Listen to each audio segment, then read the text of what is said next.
What's up, Packer fans? Happy Monday. Welcome into the Pack A Day podcast here on YouTube. I hope you're enjoying your holiday weekend.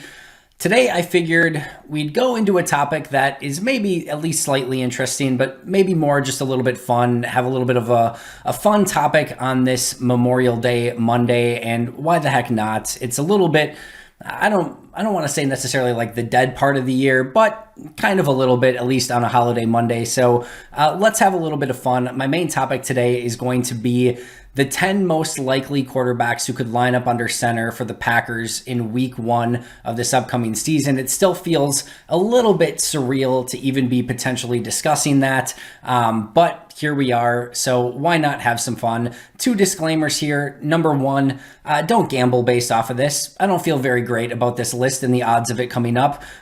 Number two, like I said, this is more for fun. Usually, as you guys know, I'm mostly fairly serious here, but every once in a while I like to put a fun episode together.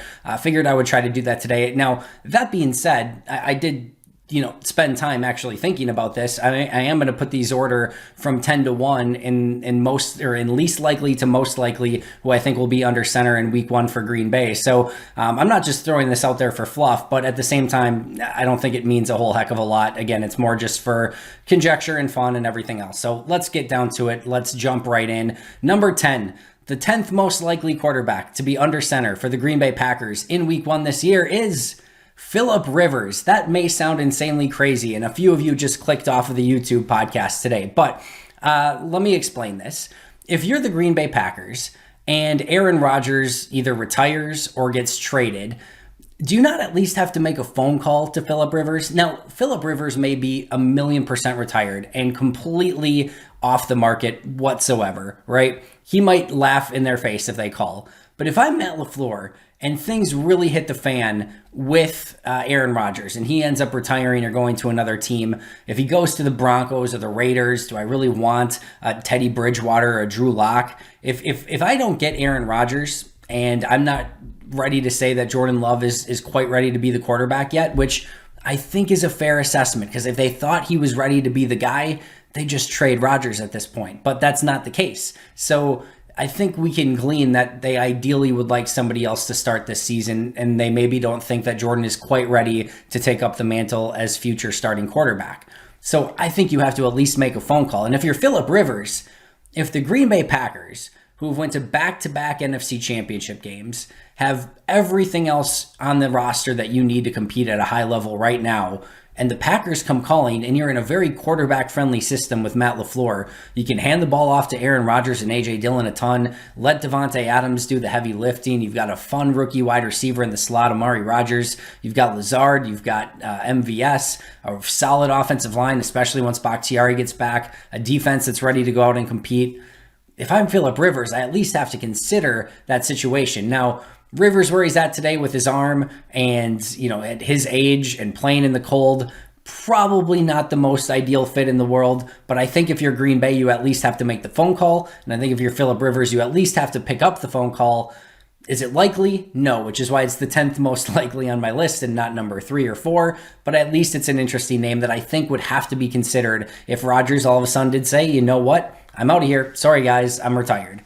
All right, number 9 on my list, the sexiest name of all, and that is Kurt Benkert. How could you not fall in love with a potential Kurt Benkert starting quarterback week one for the Green Bay Packers option? So how does this come to fruition? Well, first of all, Kurt Benkert has to probably play well enough in training camp and through practices to at least beat out Blake Bortles in sort of that whatever competition.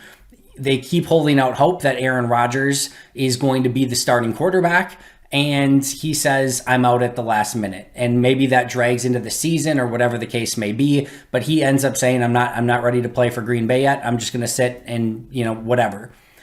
So you end up with, basically going in Jordan Love and Kurt Benkert, and then all of a sudden, maybe a week beforehand, Jordan Love gets injured or something. That's probably the scenario where Kurt Benkert is the starting quarterback. It probably has to beat out at least one of the quarterbacks. Another quarterback gets injured, and Rodgers says, see you later at the very last minute.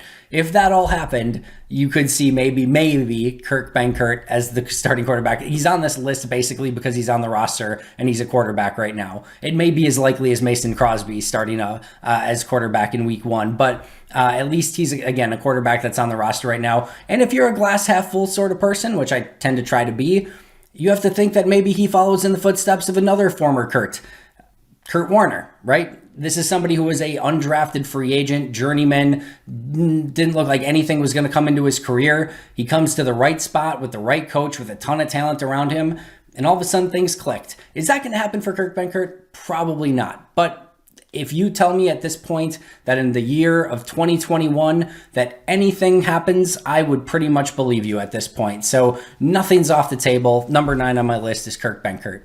Number 8 is Gardner Minshew. Again, maybe as likely as Mason Crosby or J.K. Scott for that matter lining up at quarterback for the Packers.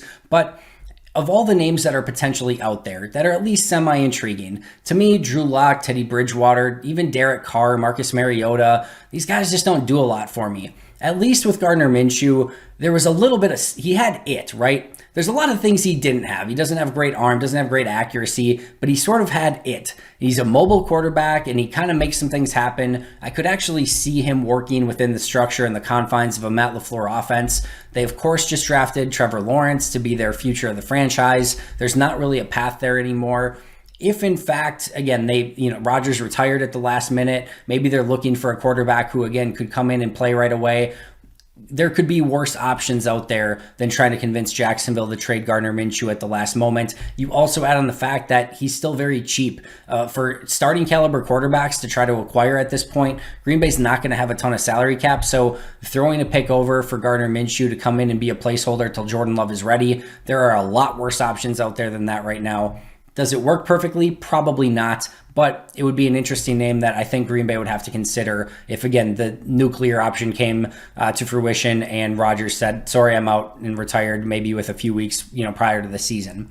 Number 7 on my list is Teddy Bridgewater. And of course, the main team out there that, the Packers have been, rumored to be, or at least be a match with, right? If the Packers did end up trading Aaron Rodgers is the Denver Broncos.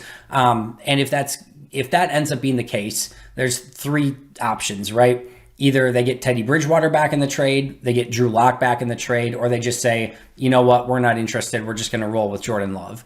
And personally, and again, spoiler alert here, I think it's more likely that they would trade for Drew Lock than it would be Teddy Bridgewater. And the reason for that, one, we know that they really liked Drew Lock in that draft. And then number 2 is Drew Lock still possesses some upside and some question as to how good he could be in the NFL.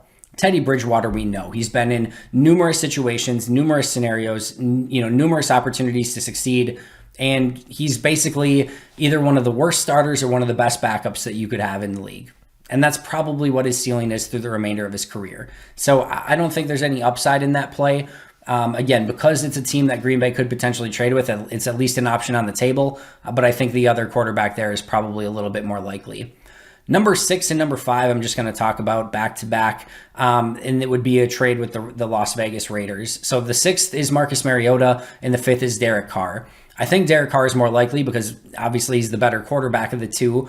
And I do think, again, you have that, reuniting with Devontae Adams, where if you want to try to get a deal done with him, maybe that could help things a little bit there. I ultimately see, Green Bay being sort of in purgatory with Derek Carr, good enough to make a playoff run, maybe, but never good enough to be great and actually win a Super Bowl. Maybe never bad enough to get a top pick, and whatever. Now, if they have Jordan Love coming in eventually, maybe that's okay, but would be a solid placeholder. They could also say, you know what?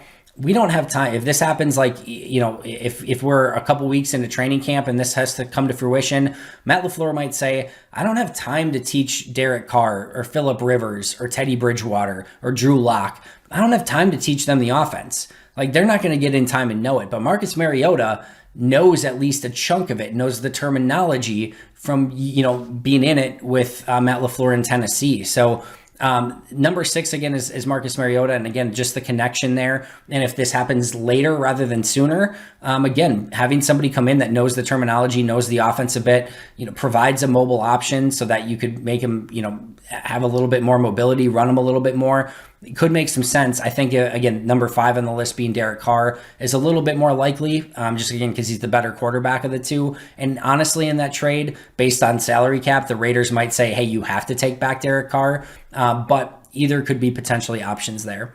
Number 4, Drew Lock. Again, spoiler from earlier. If Green Bay does make a trade with Denver, I do think they get Drew Lock back. I do think that there's an opportunity that they would just let Drew Lock and Jordan Love compete. Likely, they both end up making starts through the course of the season. You probably start with Drew Lock. He probably doesn't do well. You probably move to Jordan Love at some point. And I know a lot of people are of the belief, and again, this might be a small spoiler here as well, of, listen, if it's not Aaron Rodgers, it's going to be Jordan Love. To me, and I've said this before, the most important thing, if Aaron Rodgers is not the quarterback of the Green Bay Packers this year or into the future, the single most important thing is that you get Jordan Love right. And whatever it takes to make that pick right, to make sure that he's good eventually, you do. And if that means that he needs to sit to start the season, you do that. If that means he needs to play to start the season, you do that. But you do whatever is in the best interest to the long term of Jordan Love this upcoming season. And the optics might not be great, and they might be forced to play Jordan Love just based off of those optics. But to me, the most important thing is getting Jordan Love right. And I think if they did make a trade with a team like Denver, my guess is they would get a Drew Lock back to put out there and see what he could do first. And then even if he fails, then Jordan Love comes in to potentially be the hero, right? Which I think is always the better scenario. Don't let Love start the season and struggle, and then everyone's calling for Drew Lock. Let it go the other way around. Number 3, and it still just blows my mind that this is even something that could possibly be coming out of my mouth as we sit here on Memorial Day. Number 3 on my list is Blake Bortles. How is that possibly a thing? But he has starting experience. He knows Nathaniel Hackett's offense. He's currently on the roster. He's brought teams to the AFC Championship game, which, by the way, they should have won against the Patriots and Tom Brady. As weird as it sounds, to me, the third most likely option to be the starter on day 1 for the Green Bay Packers right now, and I say it with a smile on my face, is Blake Bortles, and it still seems surreal to say. But again, for a variety of reasons, 1, he's on the roster. 2, it wouldn't shock me if they felt like Jordan Love needed a bit more time and putting him out there in week 1 was not the best option. 3, if Rodgers says something later into the process or this just drags on into the season, it may be difficult to swing a trade or to sign a player, especially if they don't know what's going to happen with Aaron Rodgers' salary cap. Like, there is a lot of unknowns there. And if that's the case, if Rodgers is out last minute and you can't make any other transactions, guess what? It's Jordan Love, Blake Bortles, or Kurt Benkert. Those are the options. So number 2 on my list, surprise, surprise, is Jordan Love. And I think still, because of those optics and because he was a first-round pick and because he's ultimately the most talented quarterback on the roster, not named Aaron Rodgers right now, Jordan Love makes the most sense as the number 2 on this list.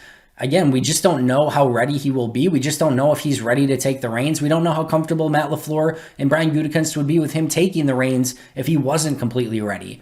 But to me, if Aaron Rodgers is gone and you didn't get anything back in return, even maybe if you did, because Aaron Rodgers is gone, there might be pressure on you to say, hey, the one of the big things and the reason that this happened is because you drafted Jordan Love. Your guy better be ready to go, and he better be ready to play, and he better be good, or you're going to be out of here sooner rather than later. So we'll see. I don't see Mark Murphy making that ultimatum, but the optics of Jordan Love not starting, if Rodgers is gone and Jordan Love isn't ready to start after you traded up using a first-round pick plus to go get him, again, the optics on that are insanely bad. So it could be by default that Jordan Love is the starting quarterback. It could be because he played great in camp and preseason and he looks ready to go. Hopefully that's the case. Again, if you're looking at this glass half full. So number 2, most likely Jordan Love. And of course, that leaves number 1, the most likely quarterback to start the season, I'm just kidding. I wish that were the case. But Aaron Rodgers, number 1. Ben Fennell and I talked about this today for the audio podcast. If you haven't checked it out yet, make sure to do so. Had a great, fun conversation with Ben. We answered some questions. He asked me, what is the likelihood that Rodgers lines up under center? I think he said like 95, 98%, something in that range.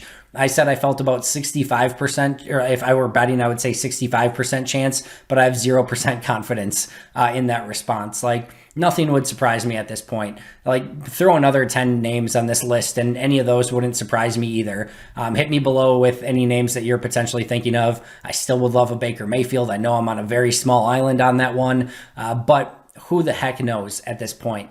Right now, if I think the most obvious solution is probably the one that is still the most easiest and simplest, and that is to me that at some point something gets worked out and Aaron Rodgers comes back and is the starting quarterback of the team. Again, do I have confidence saying that? I absolutely and certainly do not. But if I were betting today, which again, I don't recommend doing, certainly not based off of this podcast, but if I'm betting today, my bet would be that Aaron Rodgers is the quarterback week 1. And for everyone's sake, let's just hope that that's the case. And everything is sunshine and rainbows and butterflies and the world's a happy, harmonious place. And Aaron Rodgers is the quarterback week 1. They go 17-0, the first 17-0 team in NFL history. They win a Super Bowl. Everything's gravy. Why the heck not? Why couldn't it be that, right? We'll see what happens. I hope you enjoyed this episode. As I said, more for fun than anything else. But if you enjoyed it, make sure to subscribe. If you hated it, make sure to subscribe so you can always remember to come on and make hateful comments. Do whatever you need to do. But either way, appreciate you listening. I'll be right back here tomorrow with a brand new episode. Make sure to check out today's audio podcast with Ben Fennell and I. But until next time, and as always, go Pack Go, and go Blake Bortles.